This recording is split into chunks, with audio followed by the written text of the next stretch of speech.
समग्र ओडिशा को गौरवान्वित करने भली कार्य करिसेंती दुई ओडिया युवक।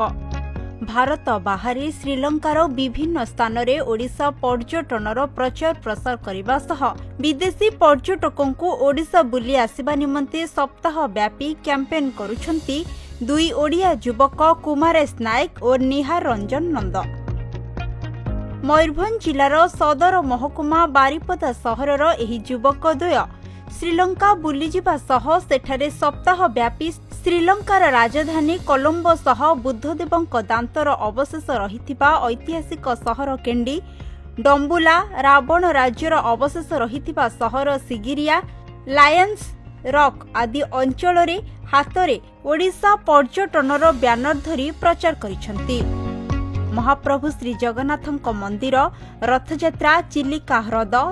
सिमिलपाल जैव मंडल रे रहिथिबा शताधिक जलप्रपात, बरहेपाणी जलप्रपात और अन्य स्थान विषय सविशेष सूचना प्रदान करने सह एही विदेशी पर्यटक मानक जन्ममाटी ओडिशा तथा मयूरभंज बुली आसिबा पई निमंत्रण करिसंती। दुई ओडिया युवकों को एपरी करुथिबार देखि विभिन्न देशर पर्यटक उत्साहित करने सह ओडिशार नौ वाणिज्यर इतिहास, समृद्ध मंदिर निर्माण शैली, कोणार्क आदि बुली आसिबे बोली कहिबा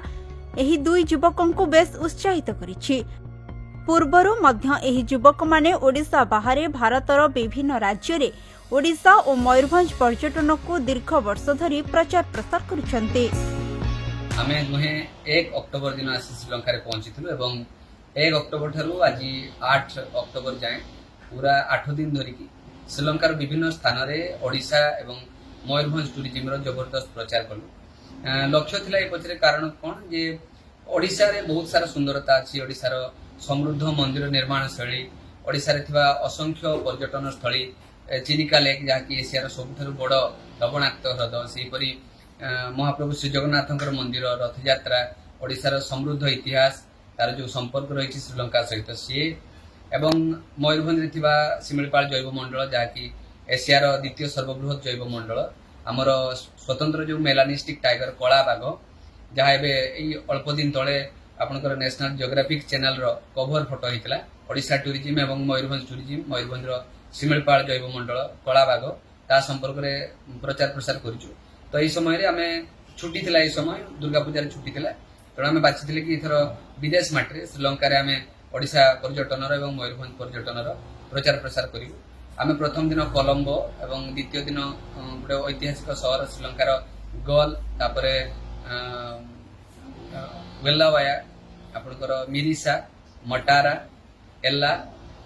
नुआराएलिया आ बुद्धदेवଙ୍କର दांतर जो अवशेष अछि जोठी ऐतिहासिक सहर जोटा केंडी आपनकर आसीथिला बुद्धदेवଙ୍କର दांत को वास्तव रे कलिंगर राजा प्रेरण करथिले एवं से इतिहास संपर्क रे मध्य एठाकार लोक बहुत भलो जानंती। तो से सहर केंडी तापरे परे जो कहै अछि रावणर घर थिला बा साम्राज्य आपनकर सिगिरिया, ए समस्त अंचल रे हमें मयूरभंज टूरिज्म, ओडिशा टूरिज्म संपर्क रे बैनर धरी प्रचार प्रसार करथिलु।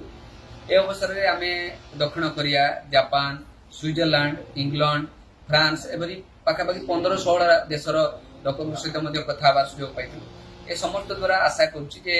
आम माँ माटी ओडिशा एवं मयूरभंज को अधिकरु अधिक प्रचार प्रसार मिलिबो एवं विश्व स्तर पर्यटक आम माटी को आसिबे, जहा द्वारा आम माटी रे रोजगार नुआ एक धारा खुलिबो एवं आम माँ माटी विश्व स्तर रे परिचित। मयूरभंजरू प्रदीप्त होतांक रिपोर्ट, खबर ओडिशा।